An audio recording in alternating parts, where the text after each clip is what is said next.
అందరికీ నా హృదయపూర్వక నమస్కారాలు. కూటమి ప్రభుత్వం అధికారంలోకి వచ్చి దాదాపు 60 రోజులు కావస్తుంది. నేను పంచాయతీరాజ్ శాఖ, అటవీ శాఖ బాధ్యతలు స్వీకరించిన తర్వాత పంచాయతీ శాఖకు సంబంధించి చాలా రివ్యూలు చేశాం. రూరల్ వాటర్ సప్లై, రోడ్లకు సంబంధించి చాలా రిపోర్ట్స్లో తెలియజేస్తూనే వచ్చాను. ఏ స్థాయిలో నిధులు సరిగ్గా పంపిణీ జరగలేదు, వచ్చినా దాని దుర్వినియోగం జరిగినాయి. ఈ పరిస్థితుల్లో కూటమి ప్రభుత్వం చాలా చిత్తశుద్ధితోటి ఈ పంచాయతీరాజ్ వ్యవస్థని బలోపేతం చేయాలి అని చెప్పి చాలా బలమైన నిర్ణయం తీసుకున్నాం. దాంట్లో భాగంగానే 3 కీలకమైన నిర్ణయాలు తీసుకున్నాం. ఒకటి, ఆగస్టు 15 ఈ జెండా పండుగకి సంబంధించి. 2, మనకి జాతీయ ఉపాధి హామీ పథకానికి సంబంధించి ఒకటే రోజున 13,326 పంచాయతీల్లో గ్రామసభ తీర్మానాలు జరగాలి. ఆ దిశగా అడుగులు వేస్తూ ఉన్నాం.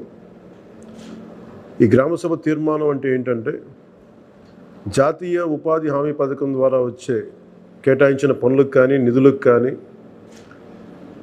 ఆ ప్రజాప్రతినిధులు, ఆ ఎమ్మెల్యేలు కానీ, గ్రామ సర్పంచులు కానీ, పంచాయతీ సర్పంచులు కానీ, ఆ పంచాయతీలో ఉన్న ప్రజలు కూడా అందరూ ఏకగ్రీవంగా అంటే ఏ పనులు జరగాలి, జాతీయ ఉపాధి హామీ పథకానికి సంబంధించిన ఆ పనులకి మన గ్రామాల్లో ఏ పనులు జరగాలి, ఏ పనులకి ఆ నిధులు కేటాయించాలి, ఈ దృష్టిలో గ్రామసభ తీర్మానం జరుగుతుంది. విడివిడిగా కాకుండా ఒకటే రోజున 13,326 పంచాయతీల్లో ఒకటే రోజున గ్రామసభ తీర్మానాలు జరగాలని కీలకంగా ఆదేశించడమైనది. ఆ విధంగా ముందు ఒకటి చేస్తూ ఉన్నాం. రెండవది, జల్ జీవన్ మిషన్. అంటే ప్రతి ఇంటికి కుళాయి అనేది ప్రధానమంత్రి గారి ఆకాంక్ష, ఆశయం. ఏ ప్రభుత్వం కనీస మానవ హక్కు ఇది. అలాంటి జల్ జీవన్ మిషన్కి సంబంధించి గత 5 సంవత్సరాలుగా ఎక్కడ కూడా సంతృప్తికరంగా గత ప్రభుత్వం చేయలేదు. రాష్ట్రంలో గ్రామీణ తాగునీటి సరఫరా ఇది అసలు ఏ స్థాయిలో ఉంది? ఉదాహరణకి జల్ జీవన్ మిషన్ కింద ఒక దాదాపు 27,000 కోట్లు ఖర్చు చేయాల్సి వస్తే గత ప్రభుత్వం 4,000 కోట్లే ఖర్చు చేస్తుంది. ఆ 4,000 కోట్లు ఖర్చు కూడా పెట్టిన విధానం ఏ స్థాయిలో ఉంది? నిజంగా నీటి సరఫరా అవుతుందా? ఉదాహరణకి చాలామంది ఎమ్మెల్యేలు అందరూ కూడా నా దృష్టికి తీసుకొచ్చిందా కూడా నాకు వాళ్ళు ఇచ్చే ఈ పిటిషన్స్ కానీ ఇవన్నీ కూడా ఏం తెలియజేస్తున్నాయంటే, పంచాయతీల్లో కానీ గ్రామాల్లో కానీ జేజే మిషన్ కింద పైప్ లైన్లు వేశారు, కానీ దానికి ఆ నీటి సరఫరా ఉండే ఇది లేదు, దానికి వాటర్ సోర్స్ లేకుండా పైప్లు వేసి వెళ్ళిపోయారు. అంటే దీని వెనక ఏమనిపించిందో, నిజంగా ఏదైనా వీళ్ళు డబ్బులు చేసుకోవడానికి పైప్ లైన్లు వేసి వదిలేశారన్నది ఆలోచన వచ్చి దాని మీద ఏం ఆదేశించాం పంచాయతీరాజ్ శాఖ ఉన్నతాధికారులందరినీ ఏంటంటే, అసలు రాష్ట్రంలో గ్రామీణ తాగునీటి సరఫరా పరిస్థితి ఎలా ఉంది, ఎన్ని గ్రామాలకి పైప్ లైన్స్ బాగున్నాయి, నీటి సరఫరా స్థాయి ఎలా ఉంది, రోజుకి ఎన్ని లీటర్లు నీళ్ళు వస్తున్నాయి, అలాగే ప్రస్తుత పరిస్థితి తెలుసుకోవడానికి దాదాపు ఒక 12 అంశాల మీద మేము సర్వే చేయమని ఆదేశించాం. దీన్ని పల్స్ సర్వేగా మీ దృష్టికి తీసుకొస్తున్నాం. ఇది పల్స్ సర్వే చేపడుతున్నాం. దీంట్లో వచ్చిన డేటా ఆధారంగా జల్ జీవన్ మిషన్ని కూటమి ప్రభుత్వ ఆధ్వర్యంలో అత్యంత పకడ్బందీగా ప్రణాళిక రచన చేయడానికి ఈ సర్వే నిర్వహిస్తున్నాం. ఒకసారి ఈ డేటా పాయింట్స్ అన్నీ రాగానే ఏ పంచాయతీల్లో నీళ్ళు వస్తున్నాయి, ఏ పంచాయతీల్లో పైప్ లైన్లు డ్యామేజ్ అయినాయి, అసలు గత ప్రభుత్వం చేసిన 4,000 కోట్ల రూపాయల ఖర్చు నిజంగా ఆ ఉద్దేశింపు పనులకి జరిగిందా లేదా, వీటన్నిటిని కూడా ఈ పల్స్ సర్వేలు మనకి తెలిసి వస్తాయి. దీని సమూలంగా ప్రజలందరికీ సమీప భవిష్యత్తులో తెలియజేస్తాను. అలాగే గ్రామ పంచాయతీరాజ్ వ్యవస్థ బలోపేతం కావాలంటే సర్పంచ్ వ్యవస్థ చాలా కీలకమైంది.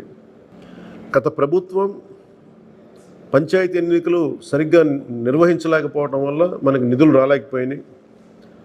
చాలాసార్లు మేము అధికారంలోకి రాకముందు పంచాయతీ మనకి సర్పంచ్లందరూ మా దృష్టికి తీసుకొచ్చింది ఏంటంటే, కనీసం మాకు బ్లీచింగ్ పౌడర్ కూడా మాకు కొనుక్కునే డబ్బులు లేవు మా దగ్గర. వాళ్ళ అకౌంట్లో పడ్డా కానీ డబ్బులు ఈ ప్రభుత్వం ఈ డిస్కౌంట్స్ అని చెప్పి డబ్బులు తీసేసుకున్నారు. సో పంచాయతీల నిర్వహణకి ఎన్నికలు జరిగినాయి, కానీ పంచాయతీల నిర్వహణకి సంబంధించి ఏ విధంగా వారికి సరైన ఆర్థిక పరిపుష్టి జరగలేదు నిధులు పడ్డాక. నిధుల దుర్వినియోగం జరిగింది, అది మీ అందరికీ తెలిసిందే. దానికి మరింత వివరంగా ఎప్పటికప్పుడు తెలియజేస్తాం. సో ముఖ్యంగా పంచాయతీరాజ్ వ్యవస్థని, సర్పంచ్ వ్యవస్థని బలోపేతం చేయాలన్నదే మా కూటమి ప్రభుత్వం తాలూకు ఆశయం, ఆకాంక్ష. దాంట్లో భాగంగా ఇప్పుడు దాకా గత 30 సంవత్సరాలుగా, గత 1990 నుంచి ఇప్పటిదాకా ఎప్పుడు మన 15 ఆగస్టు పండగ జరపడానికి ఇప్పటిదాకా నిధులు ఇప్పుడు సమకూర్చలేదు.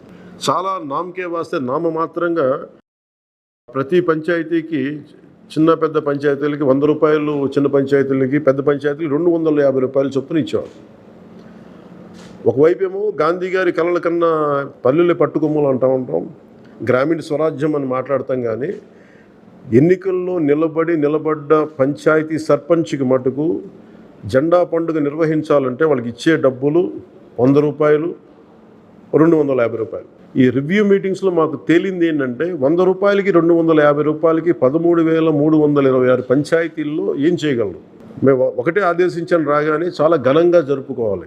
గాంధీ గారి ఈ గ్రామ స్వరాజ్యాన్ని నిజంగా మనం ముందుకు తీసుకెళ్లాలంటే ఆ స్టేట్మెంట్ చాలా బలంగా ఇవ్వాలి. 1994లో ఇచ్చిన జీవో 100 రూపాయలు, 250 రూపాయలు, ఒకటి స్వాతంత్ర దినోత్సవానికి, 2 గణతంత్ర దినోత్సవానికి, వాటిని పెంపొందించేలాగా, వాటిని పెంచేలాగా ఒక కీలకమైన నిర్ణయం తీసుకుంది ఈ కూటమి ప్రభుత్వం. ప్రతి ఒక్క పంచాయతీలో సర్పంచులు తలెత్తుకొని సగౌరవంగా జెండా వందనం చేసేలాగా రాష్ట్రంలోని ఎన్డీఏ ప్రభుత్వం నిర్ణయం తీసుకుంది. ఆగస్టు 15న స్వాతంత్ర దినోత్సవ వేడుకల నిర్వహణకు నిధులు కొరత లేకుండా చేశాం. చిన్న పంచాయతీలకి 10,000 రూపాయలు, మేజర్ పంచాయతీలకి 25,000 రూపాయల చొప్పున నిధులు సమకూరుస్తున్నాం. దానికోసమని జీవోను కూడా రిలీజ్ చేశాం. దీనిని పంచాయతీ సర్పంచులు దీన్ని పూర్తిగా సద్వినియోగం చేసుకోమని నేను విన్నవించుకుంటా ఉన్నాను. ఇప్పటి వరకు పంచాయతీలకి ఇంత పెద్ద స్థాయిలో ఆగస్టు 15, జనవరి 26 వేడుకలకు నిధులు ఇచ్చింది లేదు. 34 సంవత్సరాలుగా 1990 నుంచి ఈ మొత్తం ఇప్పటిదాకా పెంచలేదు. 34 సంవత్సరాలుగా ఈ పండగలకి, జెండా వందనం పండగ కానీ, గణతంత్ర దినోత్సవానికి కానీ 100 రూపాయలు, 200 రూపాయలు చొప్పున ఇచ్చేవాళ్ళు. ఈ మొత్తాన్ని గణనీయంగా పెంచాలని చెప్పి కూటమి ప్రభుత్వం నిర్ణయం తీసుకొని జీవో జారీ చేసింది. 13,326 పంచాయతీల్లో ఘనంగా, గౌరవంగా స్వాతంత్ర దినోత్సవ వేడుకలు సాగాలన్నదే మా కూటమి ప్రభుత్వం ఉద్దేశం. ఇప్పటి వరకు సర్పంచులు అతి స్వల్ప మొత్తాలతో వేడుకలను ఘనంగా చేయలేకపోయేవాళ్ళు. ఈ విషయం నా దృష్టికి వచ్చింది రివ్యూస్లో. దీనిపైన ఉన్నతాధికారులతో మాట్లాడి ఏ దశలోనూ ప్రజలు ఎన్నుకున్న సర్పంచుల ఆత్మగౌరవం తగ్గకుండా దేశంలో పవిత్రమైన 15 ఆగస్టు గణతంత్ర వేడుకలు గర్వంగా చేసుకునేలాగా, సగర్వంగా చేసుకునేలా చర్యలు తీసుకొని చాలా స్పష్టంగా ఆదేశాలు ఇచ్చాను. ఆ దిశగానే నిర్ణయం చేశాం. 5,000 లోపు ఉన్న జనాభా ఉన్న గ్రామాలకి 10,000 రూపాయలు, 5,000 పైబడ్డ జనాభా ఉన్న గ్రామాలకి 25,000 రూపాయల చొప్పున నిధులు అందిస్తాం. గాంధీ మహాత్ములు కలలుగన్న గ్రామ స్వరాజ్యం సిద్ధించాలన్నదే మా కూటమి ప్రభుత్వం తాలూకు తపన, ఆకాంక్ష. అందులో భాగంగానే పంచాయతీలకి తీర్చిదిద్దే ప్రక్రియకు శ్రీకారం చుట్టాం. ఈ ఆగస్టు 15 నుంచి పారిశుద్ధ నిర్వహణ, రక్షిత తాగునీటి సరఫరా, మౌలిక వసతులతో కల్పనతో గ్రామాల సర్వతోముఖాభివృద్ధి దిశగా అడుగులు వేస్తున్నాం. గౌరవ సర్పంచులందరికీ నా విజ్ఞాపన, ప్రభుత్వం నుంచి విన్నపం, ఆగస్టు 15 నాటి వేడుకల్లో అందరి భాగస్వామ్యం ఉండాలి. పంచాయతీ పరిధిలోని పాఠశాలల్లో వ్యాసరచన, క్విజ్, డిబేట్ పోటీలు, క్రీడా పోటీలు నిర్వహించాలని కోరుకుంటా ఉన్నాం. ఉపాధ్యాయులు భాగస్వామ్యంతో వీటిని నిర్వహించాలని కూడా ఆదేశాలు ఇచ్చాం. గ్రామంలో స్వాతంత్ర సమరయోధులు, రక్షణ రంగంలో పనిచేసిన వారు, ముఖ్యంగా పారిశుద్ధ్య కార్మికులకు సత్కారాలు చేయాలి. గౌరవ ప్రధానమంత్రి గారు ఇప్పుడు కూడా పారిశుద్ధ్య కార్మికులకి ఏ స్థాయిలో గౌరవించారో అందరికీ తెలిసిందే. రాష్ట్ర ఎన్డీఏ ప్రభుత్వం కూడా ఆ దిశలోనే గౌరవ ముఖ్యమంత్రి శ్రీ నారా చంద్రబాబు గారి ఆధ్వర్యంలో పారిశుద్ధ్య కార్మికులకు అదే గౌరవం ఇవ్వడం జరుగుతుంది. సో ఈ విధంగా మేమందరం బలంగా, చాలా కీలకంగా పనిచేస్తూ ముందుకెళ్తున్నాం. దీని అందరికీ ప్రజలందరూ ఆశీస్సులు కావాలి. సర్పంచ్ వ్యవస్థని, పంచాయతీరాజ్ వ్యవస్థని బలోపేతం చేసే విధంగా ఈ ప్రభుత్వం ఉంటుందని మీ అందరికీ తెలియజేసుకుంటూ, ఒకే ఒక విన్నపం, ఇది పర్యావరణానికి పరిమితులకు లోబడి పర్యావరణం పరిరక్షించేలా ఈ పండుగ ఉండాలి. ప్లాస్టిక్ వాడటం కంటే కూడా జెండాలకి ఆల్టర్నేట్గా మన ముఖ్యంగా మన చేనేత జెండాలు ఏదైనా వాడండి. అలాగే ఇప్పుడు నేను పెట్టుకుంది కూడా పర్యావరణానికి హాని కలిగించింది ఇది. దీంట్లో సీడ్ ఉంటుంది, దీంట్లో ప్లాంట్ అని చెప్పి ఒక సంస్థ ఏదో ఉంది, వాళ్ళు ఇచ్చింది. మేము ఈ స్థాయిలో మీకు దొరికినంత దాంట్లో పర్యావరణాన్ని పరిరక్షించేలాగా ప్లాస్టిక్, మన జెండా పండుగ అని చెప్పి ప్లాస్టిక్ అంతా రోడ్ల మీద పడేస్తాం. అలా కాకుండా చాలా బాధ్యత తొందరగా జరుపుకోవాలి అని తెలియజేసుకుంటూ సెలవు తీసుకున్నాను. జై హింద్.